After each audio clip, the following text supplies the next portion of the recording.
el circuito, el diodo se queda en punto 7 y no va a sobrepasar ese voltaje. Ahora vamos a medir la corriente que fluye a través de nuestro diodo. Cambiamos esto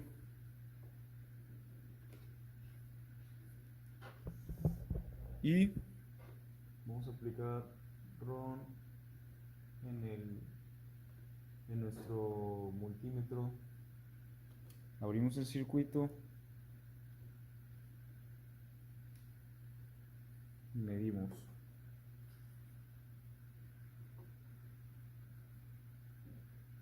Aquí vemos que ya a través de nuestro diodo fluye una corriente de 6.1 miliamperes. Y bueno, como vemos, aplicamos más voltaje y está fluyendo más corriente a través de nuestro diodo. Y el voltaje del diodo no sobrepasa los 0.7 volts. Yo hice hasta 1 volt, pero en punto 9, desde punto 7 se empezó a ver que ya no llevaba relación el voltaje del diodo con el voltaje que se aplicaba en punto 8. Igual se quedó en 6 volts, 0.6 volts.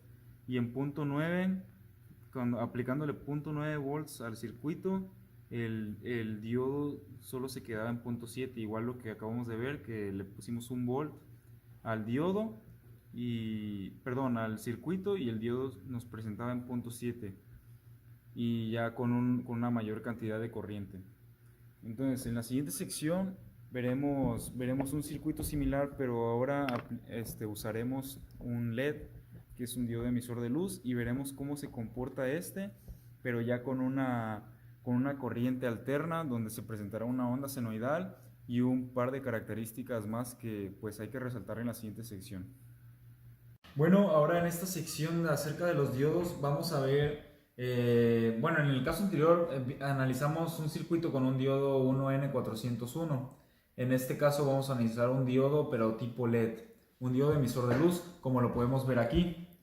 Entonces, aquí tenemos, podemos observar que el diodo está parpadeando, no hay un voltaje constante, no hay una corriente constante, ya que pues, sube y baja. Y bueno, primero hay que analizar que aquí estamos usando los instrumentos, estamos usando un generador de funciones y un osciloscopio, ya que estamos analizando la corriente alterna, y entonces pues está recibiendo una corriente alterna. Y bueno, tenemos dos canales activos, ya que vamos a analizar la corriente, vamos a analizar la onda senoidal que le damos a nuestro circuito, y vamos a analizar la misma onda senoidal pero después de pasar sobre el LED. Entonces, si podemos observar la computadora, aquí tenemos que la morada es la onda senoidal de nuestro diodo, y la azul es la onda senoidal que le damos al circuito. Y bueno, este ejercicio nos pedía nos pedía crear nuestra onda senoidal que vamos a aplicar al circuito. Nos pedía una frecuencia de 0.5 Hz, que sabemos que los Hz es pues la frecuencia, cuántas oscilaciones hay en un segundo, y la amplitud.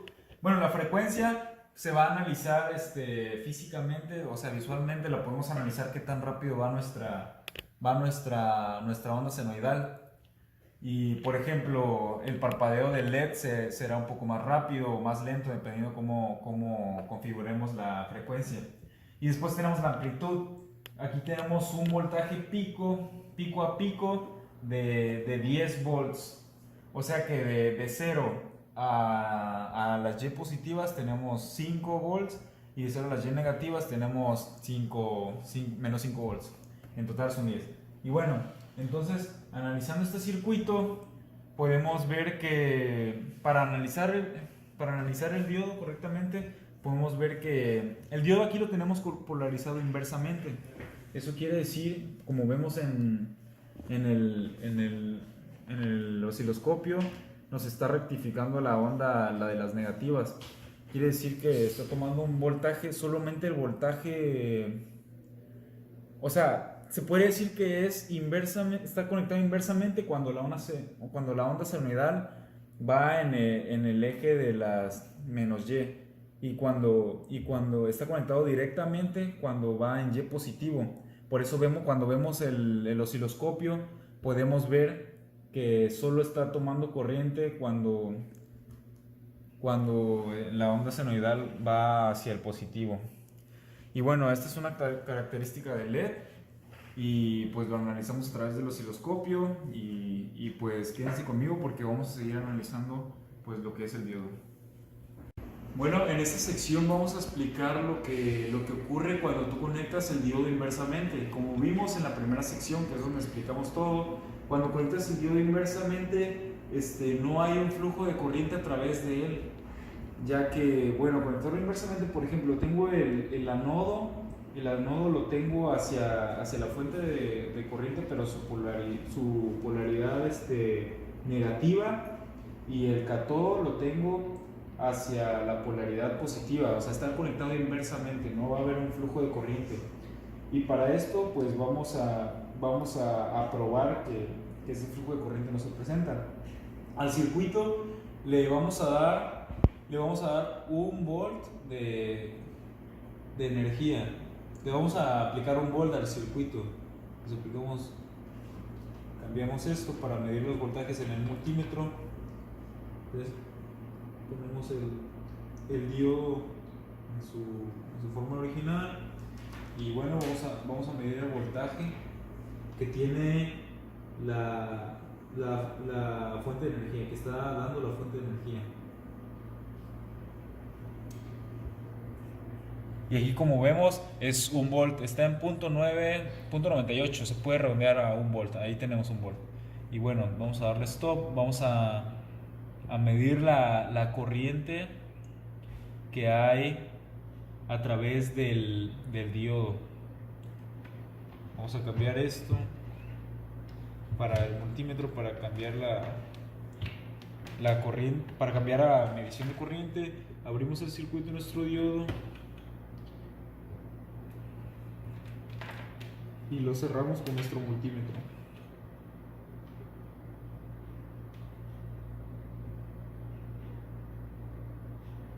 Aquí tenemos. Cerramos el circuito con el multímetro y vemos que no se presenta un flujo de corriente en realidad, porque eso ni siquiera es 1 miliampere, o sea, es cero prácticamente. Y pues aquí tenemos la prueba. Entonces, esto es porque conectamos el diodo inversamente. En el diodo conectado inversamente no se presenta un flujo de corriente, solo se presenta una corriente inversa hasta cierto punto, pero esa corriente inversa pues es prácticamente solamente reacciones de corriente que no nos sirven a nosotros para alimentar un circuito. Y bueno, quédense conmigo. Hola, bueno, en esta sección del video, ahora estamos analizando el diodo en esta parte del NILIS 3 que se llama IV Analyzer. Pues como sabemos, I pues quiere decir corriente y V quiere decir voltaje. Entonces estamos analizando el diodo en una gráfica I con respecto a V, o sea, corriente con respecto al voltaje. Y bueno, estamos utilizando este instrumento. Lo abrimos en la página de Multisim Live y aquí el libro nos pide que pongamos estas características. El modo que vamos a analizar pues nos pide que lo coloquemos en diodo. Como vemos, aquí está en diodo. Tiene para transistor, pero pues en este momento lo vamos a analizar para diodo. Vamos a hacer el método de voltage sweep, un barrido de voltaje para tener unas referencias de cómo vamos a analizar nuestra gráfica. Entonces vamos a empezar de un voltaje de 0 volts y vamos a terminar en un voltaje de 0.75 volts. Esto va a ser con pasos de 0.05 volts, o sea 50 milivolts. Y bueno, aquí tenemos ya la gráfica. Una vez cliqueando en Run, el programa nos da la gráfica y aquí podemos ver cómo reacciona el diodo en relación con cómo reacciona la corriente del diodo en relación con el voltaje que se le está aplicando. Y bueno, aquí lo podemos ver diferente a la primera gráfica que teníamos, ya que aquí, como vemos, empieza a haber empieza a haber corriente cuando se presenta un voltaje más o menos de 0.5 milivolts. Y pues así queda nuestra gráfica. Cuando le aplicamos más volts, aproximadamente en 0.75,